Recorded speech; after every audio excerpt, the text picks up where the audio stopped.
Lord. హల్లెలూయా. దేవుని అతి శ్రేష్టమైన నామానికి స్తుతి కలుగును గాక. ఆమెన్.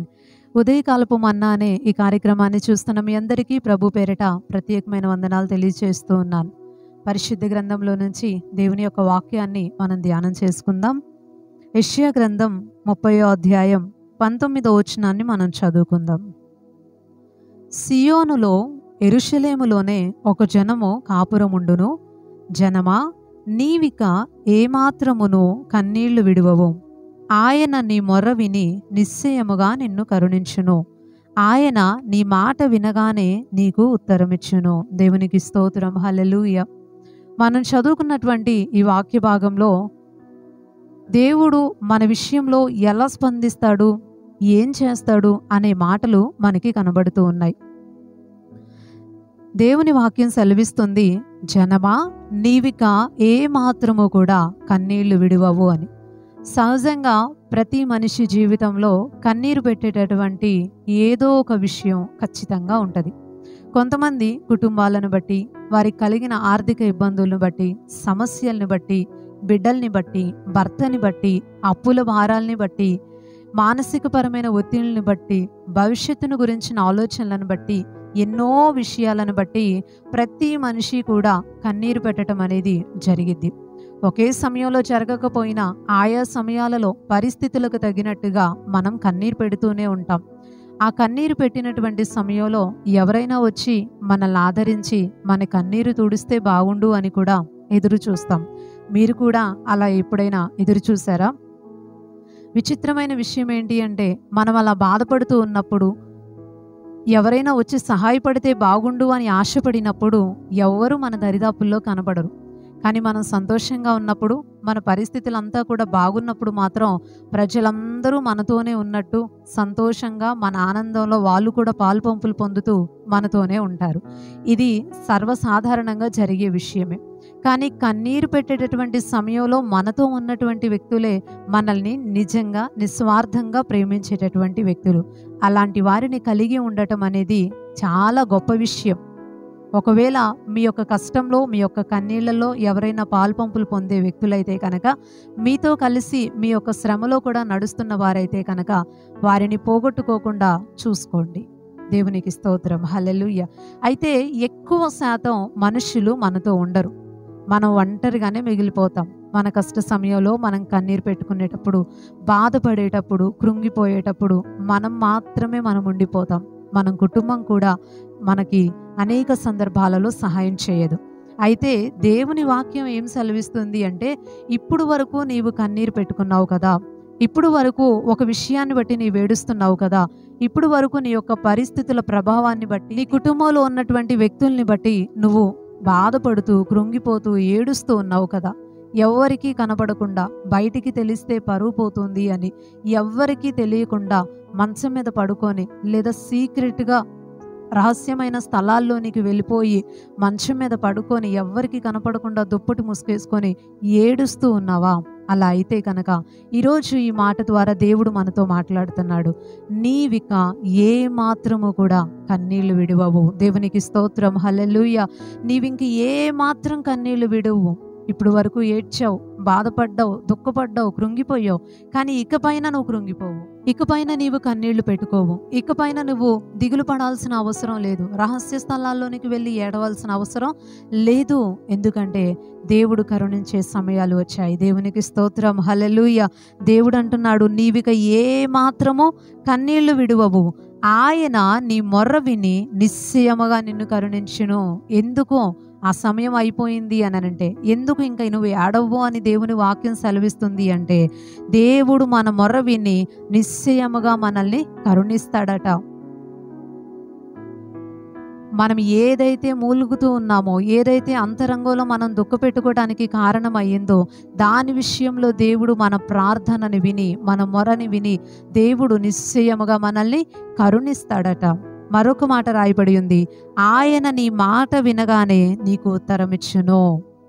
మన మాట వినగానే మనుషులు మనకి స్పందించరేమో కానీ, మనం ఇంతకుముందు అనుకున్నట్లుగా ఎవరు మన యొక్క ఇబ్బందులు, కన్నీటి సమయాలలో మనతో ఉండి మనకి మాట ద్వారా కూడా సహాయం చేయరేమో కానీ, దేవుడు మాత్రం మనం మాట్లాడితే, మన అంతరంగంలో నుంచి బాధ బయటికి వెళితే, మన పెదాల గుండా మన యొక్క బాధ వ్యక్తపరచగలిగితే, వెంటనే దేవుడు మన మాటని విని మనకి జవాబిస్తాడట. దేవునికి స్తోత్రం, హల్లెలూయా. ఈ మాటలు వింటూ ఉంటే ధైర్యం కలుగుతుంది కదా.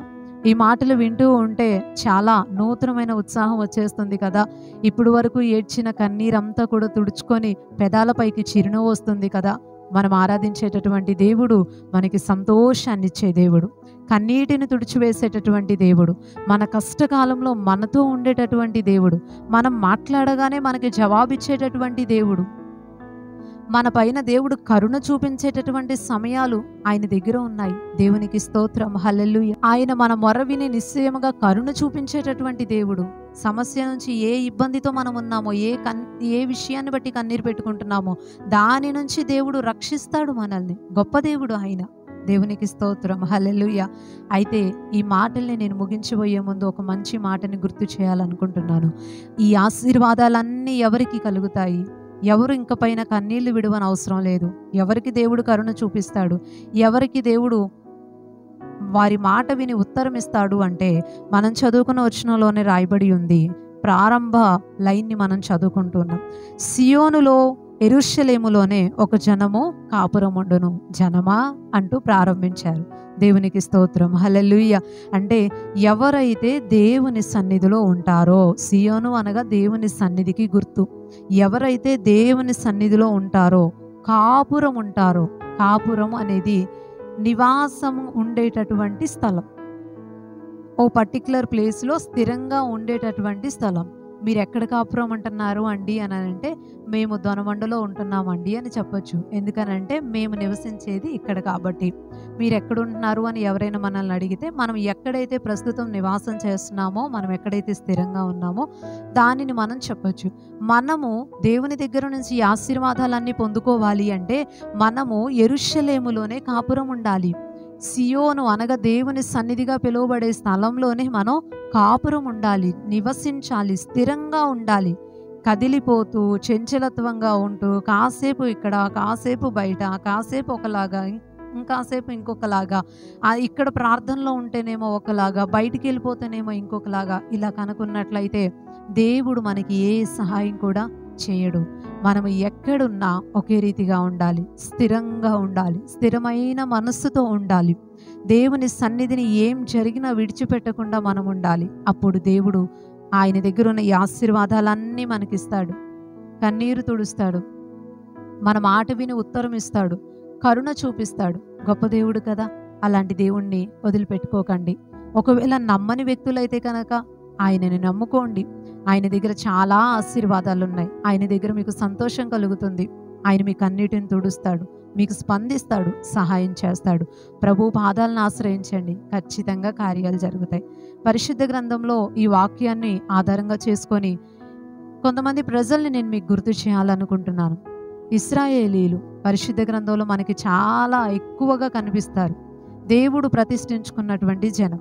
వారు ఐగుప్తు దేశంలో 430 సంవత్సరాలు బానిసలుగా ఉన్నప్పుడు ఆ ఐగుప్తీయులు పెట్టేటటువంటి బాధ వారు తట్టుకోలేక, ఆ యొక్క వెట్టి పనులు వారు చేయలేక, కష్టతరమైనటువంటి ఆ యొక్క పనులన్నీ వారు చేయలేక ఎంతో బాధపడుతూ దేవుని దగ్గరట చాలా ప్రార్థన చేశారట, మూలిగారట, బాగా మొరపెట్టుకున్నారట.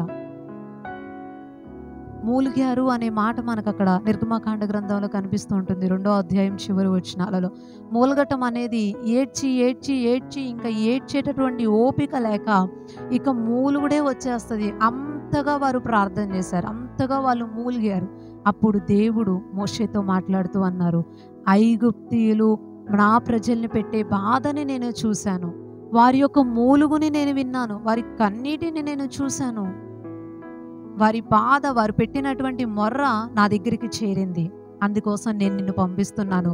నువ్వు వెళ్ళి నా ప్రజల్ని ఐగుప్తు దేశం నుంచి విడిపించి తీసుకురావాలి అని అంటే 430 సంవత్సరాలు బానిసత్వపు బ్రతికినటువంటి ఇశ్రాయేలీయులకి వారి యొక్క కన్నీరు చూసిన దేవుడు కదిలిపోయి వారిని విడిపించటానికి దిగి వచ్చి మోషేని పంపించాడు. దేవునికి స్తోత్రం, హల్లెలూయా.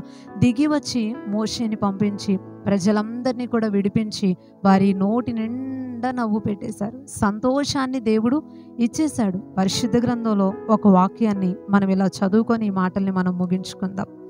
126వ కీర్తనలో ఇలా రాయబడి ఉంది: సియోనుకు తిరిగి వచ్చిన వారిని యెహోవా చెరలో నుండి రప్పించినప్పుడు మనము కలకనిన వారి వలె ఉంటిమి. మన నోటి నిండా నవ్వు ఉండెను, మన నాలుక ఆనంద గానముతో నిండి ఉండెను. అప్పుడు యెహోవా వీరి కొరకు గొప్ప కార్యములు చేసెనని అన్యజనులు చెప్పుకొనిరి. దేవునికి స్తోత్రం, హల్లెలూయా. ఇశ్రాయేలీయుల విషయంలో దేవుడు కేవలం ఐగుప్తు దేశం నుంచి విడిపించడం మాత్రమే కాదు, వారి యొక్క చరిత్రనంతా మనం గమనించినట్లయితే అనేక రీతులుగా శత్రువుల చేతికి వారు అప్పగించబడి చెరలో ఉండాల్సిన పరిస్థితులు వారికి కలిగినప్పుడు కూడా దేవుడు వారిని విడిపించాడు. దేవుడు వీరి కోసం గొప్ప కార్యాలు చేశారని చూసిన ప్రజలందరూ చెప్పుకునేటట్టుగా దేవుడు అమూల్యమైన కార్యాన్ని చేశాడు. వీరి నోటి నిండా కూడా నవ్వును పెట్టేశాడట. దేవునికి స్తోత్రం, హల్లెలూయా. వారి నాలుక ఆనందగానముతో నిండిపోయిందట. ఇక ముందు వచనాల్లోకి వెళ్ళిపోయి మనం చదివితే మనము సంతోషభరితులం అయ్యాము. 3వ వచనంలో మనకు ఆ మాట కనపడిద్ది, మనము సంతోషభరితులమైతిమి. 5వ వచనం చూస్తే కన్నీళ్లు విడిచుచు విత్తువారు సంతోషగానముతో పంట కోసెదరు. టోటల్గా ఈ యొక్క కీర్తన అంతా మనకి తెలియచేస్తున్న మాట ఏంటి అంటే వారు చాలా బాధలో ఉన్నారు, చాలా కష్టంలో ఉన్నారు. అటు ఐగుప్తు దేశంలో కానివ్వండి, శత్రువుల చేతుల్లో పడినప్పుడు కానివ్వండి, చాలా వేదన గుండా వెళ్ళారు, కష్టపడ్డారు, కన్నీళ్లు పెట్టుకున్నారు, బాధను అనుభవించారు. కానీ దేవుడు వారిని విడిపించి వారి నోటి నిండా నవ్వును పెట్టాడు, వారి కన్నీళ్లు తుడిచేశాడు, వారిని కరుణించి వారికి విడుదలను అనుగ్రహించాడు. వారి ప్రార్థనలకి దేవుడే దిగి వచ్చేసాడంట. అంత గొప్ప కార్యాలు చేశాడు. ఈరోజు దేవుని మాటలు వింటున్న ప్రియ దేవుని బిడ్డ, ఇశ్రాయేలీయుల్ని పట్టించుకున్న దేవుడు ఆయన్ని నమ్ముకున్న నిన్ను పట్టించుకోడా? వారి కన్నీరు తుడిచిన దేవుడు, వారి మూలుగును వినినటువంటి దేవుడు, వారి ప్రార్థనకి దిగి వచ్చేసినటువంటి దేవుడు, వారిని విడిపించటానికి మార్గాల్ని సరళం చేసినటువంటి దేవుడు, వారి నోటి నిండా నవ్వు పెట్టిన దేవుడు నీ నోటి నిండా నవ్వు పెట్టడా? నీకోసం దేవుడు సహాయం చేయడా? నీ కన్నీరు చూసి దేవుడు దిగిరాడా? ఆయన పక్షపాతి కాదు. ఖచ్చితంగా నీ విషయంలో కూడా దేవుడు కార్యాలని జరిగిస్తాడు. ఒక్క పని మాత్రం మనం చేయాలి, ఎప్పటికీ కూడా దైవ సన్నిధిని మనం విడిచిపెట్టకుండా ఆయన సన్నిధిలో ఎంత ఇబ్బంది అయినా సరే స్థిరంగా ఉండగలిగితే, ఆయన సన్నిధిని, ఆయన మందిరాన్ని, ఆయన పాదాలని మనం విడిచిపెట్టకుండా ఉండగలిగితే ఖచ్చితంగా ఇశ్రాయేలీయుల పక్షంగా ఆయన నుండి గొప్ప కార్యాలు చేసిన దేవుడు మన విషయంలో కూడా కార్యాలు చేస్తాడు. దేవుడి కొద్ది మాటలు దీవించునుగాక. ఆమెన్. చిన్న ప్రార్థన చేసుకుందాం. పరిశుద్ధుడు అయిన తండ్రి, ప్రేమ కలిగిన ప్రభువా, ఈ ఉదయకాలం నీ మాటల ద్వారా మాట్లాడిన విధానాన్ని బట్టి నీకు స్తోత్రాలు. ప్రజలు చాలా మంది కన్నీటి వలయంలో ఉన్నారయ్యా. వారి సమస్యలు మాకు తెలియదు, కానీ వారి కోసం ప్రార్థన చేస్తున్నాం. వారికి ఉన్న ప్రతి సమస్య నుంచి వారికి విడుదల కలగాలి. నీవు కరుణించేటటువంటి సమయాలు ఆసన్నమవునుగాక అని ప్రార్థన చేస్తున్నాం. వారి మాట వినినప్పుడు నీవు ఉత్తరం ఇస్తానని, వారికి పైన కన్నీరు పెట్టాల్సిన అవసరం లేదు అని మీ మాటల ద్వారా తెలియపరిచారు. నీ సన్నిధిలో స్థిరంగా ఉంటూ నీ ద్వారా కలిగేటటువంటి ఈ ఆశీర్వాదాలన్నీ పొందుకొని సంతోషభరితులుగా వారి నోటి నిండా నవ్వును కలిగి వారి జీవితాల్లో ముందుకి కొనసాగునట్లుగా సహాయం చేయమని వేడుకుంటూ, ఎంతమంది అయితే ఈ మాటల ద్వారా మిమ్మల్ని నమ్ముకుంటున్నామయ్యా, మా విషయంలో కార్యాలు చేయమని అంతరంగాల్లో ప్రార్థన చేసుకుంటున్నారు, వారందరి పక్షంగా నీ కార్యాలు చేయండి. ఈ రోజంతా మా యొక్క దేశాన్ని, మా ప్రజలందరినీ కూడా మీరు కాచి కాపాడండి. వారు చేస్తున్న పనుల్లో తోడుగుండండి, ప్రయాణాల్లో క్షేమము దయచేయండి. నీ ద్వారా కలిగే శాంతి, సమాధానము, ఐక్యత, ప్రేమలు ప్రతి ఒక్కరూ వారి వ్యక్తిగత జీవితాలలో, కుటుంబాలలో, సమాజంలో కలిగి ఉండడానికి సహాయపడండి. మంచి వ్యాపారాలన్నిటినీ కూడా మీరు దీవించండి. వారి చేతుల కష్టార్జితాన్ని అనుభవించే కృపనిచ్చి మంచి భవిష్యత్తును ప్రతి ఒక్కరికి అనుగ్రహించమని వేడుకుంటూ, నజరేయుడును శక్తి కలిగిన యేసుక్రీస్తు వారి శ్రేష్టమైన నామములో ప్రార్థనా మనవులన్నీ అడిగి వేడుకుంటున్నాం పరమ తండ్రి.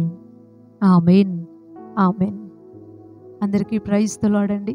దేవుడు మనలందరినీ బహుగా దీవించునుగాక. ఆమేన్. రేపు ఉదయకాల సమయం, ఉదయకాలపు అన్నాయనే ఇదే కార్యక్రమంలో పాల్గొని దేవుని మాటలు విని దీవించబడదాం. అప్పుడు వరకు దేవుని యొక్క సన్నిధి మనందరికీ తోడుండునుగాక. ఆమేన్. Praise the lord.